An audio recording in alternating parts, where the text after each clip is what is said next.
ബി.ജെ.പിയുടെ പ്രചാരണ ഗാന വിവാദത്തിൽ ആർക്കെതിരെയും നടപടിയെടുക്കില്ലെന്ന് കേരള പ്രഭാരി Prakash Javadekar. IT cell convener S ജയശങ്കറിനെ മാറ്റണമെന്നാവശ്യപ്പെട്ട് സംസ്ഥാന നേതൃത്വം ദേശീയ നേതൃത്വത്തെ സമീപിച്ചതിന് പിന്നാലെയാണ് ജാവദേക്കറുടെ പ്രതികരണം.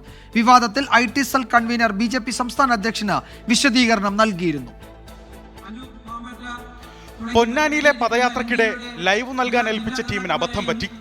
പവർ സപ്ലൈ നഷ്ടപ്പെട്ട് ലൈവ് കട്ടായപ്പോൾ യൂട്യൂബിൽ നിന്ന് പ്രചാരണ ഗാനങ്ങൾ പ്ലേ ചെയ്തു. ഇക്കൂട്ടത്തിൽ UPA കാലത്തെ പ്രചാരണ ഗാനം കൂടെ പ്ലേ ആയെന്നാണ് ബി.ജെ.പി മലപ്പുറം സോഷ്യൽ മീഡിയ ടീമിന്റെ വിശദീകരണം.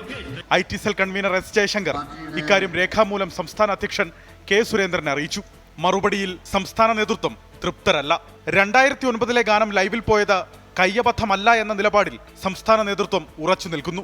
എസ് ജയശങ്കറും കെ സുരേന്ദ്രനുമായി നിലനിൽക്കുന്ന ശീതസമരത്തിന്റെ അനന്തരഫലമാണ് പ്രചാരണ ഗാന വിവാദമെന്ന് സംസ്ഥാന നേതൃത്വം സംശയിക്കുന്നു.